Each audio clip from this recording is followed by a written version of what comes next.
मुख्यमंत्री डॉक्टर मोहन यादव ने हाल ही में प्रदेश भर के थानों के सीमांकन को लेकर आदेश जारी किए हैं। इसे लेकर शनिवार को पुलिस कंट्रोल रूम में पुलिस अधिकारियों के और जनप्रतिनिधियों के बीच बैठक हुई। बैठक का मकसद जिले के थानों के सीमांकन की जरूरत, बदलाव आदि को लेकर सुझाव प्राप्त करना था। दरअसल सभी थानों की सीमाएं दोबारा तय की जाएंगी, जिसके लिए जिला कलेक्टर व पुलिस अधीक्षक के निर्देशन पर जिला अभियोजन अधिकारी द्वारा समिति गठित की गई है, जो थानों की सीमाओं को लेकर सुझाव प्राप्त कर प्रदेश स्तर पर भेजेगी। बालाघाट अनुविभाग में आने वाले नवेगांव ग्रामीण थाना क्षेत्र का मामला लंबे समय से फंसा हुआ है। पुलिस का भी मानना है कि इस थाना क्षेत्र में आने वाले गांव व कस्बों की सीमाएं पेचीदा है। नगर पुलिस अधीक्षक श्री मिश्रा ने बताया कि नवेगांव थाना क्षेत्र 2 हिस्सों में है। इसमें समनापुर का भी क्षेत्र आता है, जो थाने से दूर है। इस क्षेत्र में अगर कोई वारदात या घटना होती है तो नवेगांव पुलिस के अमले को पूरा शहर पार करके जाना होता है। बताया गया कि बैठक में नवेगांव थाना की सीमा को बदलने तथा दूर के क्षेत्र को नजदीक के थाने या चौकी में शामिल करने की बात पर चर्चा हुई। इस संबंध में परसवाड़ा विधायक मधु भगत ने कहा कि उनके विधानसभा क्षेत्र में नवेगांव थाना क्षेत्र अंतर्गत आने वाला समनापुर असंगत है। समनापुर में कानून व्यवस्था सुदृढ़ करने के लिए नवेगांव पुलिस को लंबी दूरी तय करके यहां आना पड़ता है। हमने प्रस्ताव दिया है कि समनापुर को नवेगांव थाना के बजाय चरेगांव चौकी अथवा लामटा थाना के अंतर्गत किया जाए। इसके अलावा हट्टा, नवेगांव व किरनापुर थानाएं की सीमाओं को छोटा कर ग्रामीण थाना में शामिल किया जाए। चरेगांव चौकी को थाना बनाने के सवाल पर विधायक मधु भगत ने कहा कि चरेगांव नक्सल प्रभावित तथा आदिवासी बाहुल्य व संवेदनशील क्षेत्र है, जिसके कारण लोगों की सहूलियत को देखते हुए हमने चरेगांव को थाना बनाने की मांग रखी है। इसके अलावा परसवाड़ा क्षेत्र में चौकियों की संख्या भी बढ़ाने का प्रस्ताव बैठक में रखा है। थानों के सीमांकन को लेकर हुई बैठक में परसवाड़ा विधायक मधु भगत, अतिरिक्त पुलिस अधीक्षक विजय डावर, नगर पुलिस अधीक्षक अंजुल अयंक मिश्रा, कोतवाली प्रभारी प्रकाश वास्कले, नवेगांव थाना प्रभारी कमल सिंह गहलोत, नपा अध्यक्ष भारती ठाकुर, एडीएम ओपी सनोडिया, भाजपा नगर अध्यक्ष सुरजीत सिंह ठाकुर, नपा उपाध्यक्ष योगेश बिसेन, कांग्रेस शहर अध्यक्ष श्याम पंजवानी सहित अन्य मौजूद रहे।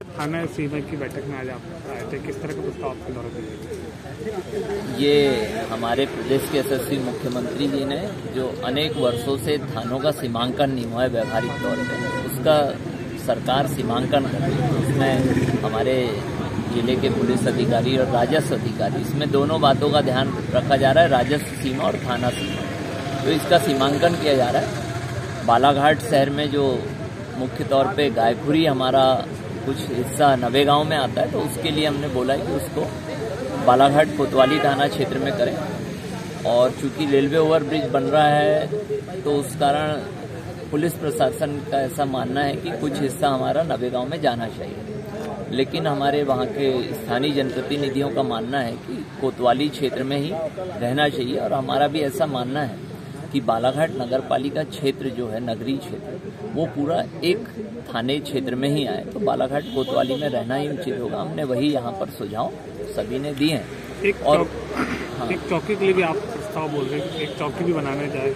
हाँ, बालाघाट शहर में एक पुलिस चौकी की जरूरत वैसे तो अपराध नहीं है, लेकिन सुरक्षा की दृष्टि से एक पुलिस चौकी हमारी जहाँ पर पुराना थाना हुआ करता था, उस जगह पर एक पुलिस चौकी खुलती है तो हम सभी के लिए अच्छा होगा सुरक्षा की दृष्टि से। और हमने एक और प्रस्ताव रखा है, लेकिन वो राजस्व सीमा होने के कारण और नदी चूंकि को सीमा माना जाता है, गर्रा क्षेत्र जो औद्योगिक क्षेत्र है और जहाँ का पूरा स्वभाव शहरी क्षेत्र हो गया है, तो उस क्षेत्र को हमने बालाघाट कोतवाली क्षेत्र में जोड़ने की मांग की। उस पुलिस चौकी को बालाघाट थाने से जोड़ने की मांग की। देखिए, जिस प्रकार थानों को सीमांकन करने के हिसाब से आज यहाँ बैठक रखी गई थी, जिसमें विधायक महोदय जी, हमारे मधु भगत जी भी थे, नगर पालिका अध्यक्ष भी रही, तो हमारे पार्षद भी हैं वार्ड नंबर 31 के कमलेश जी। तो वार्ड नंबर 30, 31 और 5 को यह जो सीमांकन के माध्यम से नवेगांव थाने में शिफ्ट करने की प्लानिंग की थी, लेकिन हमारे हिसाब से वो 30, 31, 5, क्योंकि वार्ड नंबर ये 30, 31 शहरी क्षेत्र में आता है और विधानसभा भी बालाघाट आता है और तहसील भी बालाघाट आती है, तो हमारा ये मानना था कि थाना कोतवाली में जिस प्रकार से 30-31 ऑलरेडी है उसको यथावत रखी जाए, और नवेगांव की सीमा अगर बढ़ाना है तो बहुत से क्षेत्र हैं जहाँ हमारे विधायक मधु भगत जी ने भी कहा तो वो हिसाब से वहाँ बढ़ना चाहिए, बाकी 30-31 को नहीं छोड़ना चाहिए। इसी संबंध में मैंने तत्काल हमारे विधायक अनुभव मंजारी से भी बात की, उन्होंने भी कहा कि नहीं आप आपत्ति दर्ज कराइए और 30-31 जो है वो थाना कोतवाली में ही रहना ज़्यादा बेटर रहेगा, और वो क्योंकि शहरी क्षेत्र है और सीमांकन बालागढ़ विधानसभा है तो उस हिसाब से वो रहना चाहिए। क्या उस शासन के द्वारा संपूर्ण राज्य भर में जिलों में जो थाने हैं उनके युक्तिकरण के संबंध में जिलों से सुझाव मांगे गए हैं, जिसमें कलेक्टर सर के द्वारा, एसपी सर के द्वारा एवं जिला अभियोजन अधिकारी के द्वारा समिति जो गठित की गई है उसके द्वारा थानों की सीमाओं को फिर से डिसाइड किया जाएगा।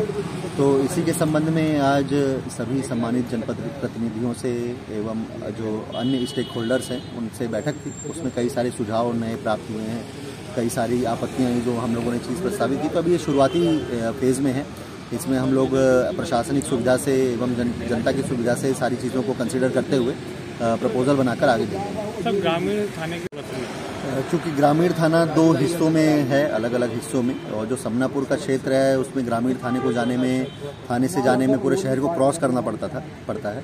तो इस कारण से प्रयास है कि उसका जो एरिया है उसको ऐसे कंसिडर किया जाए कि वो अपने नज़दीकी थाना क्षेत्र से विद इन रीच हो जाए, कि कम से कम समय पे पुलिस वहाँ पर रिस्पॉन्ड कर सके।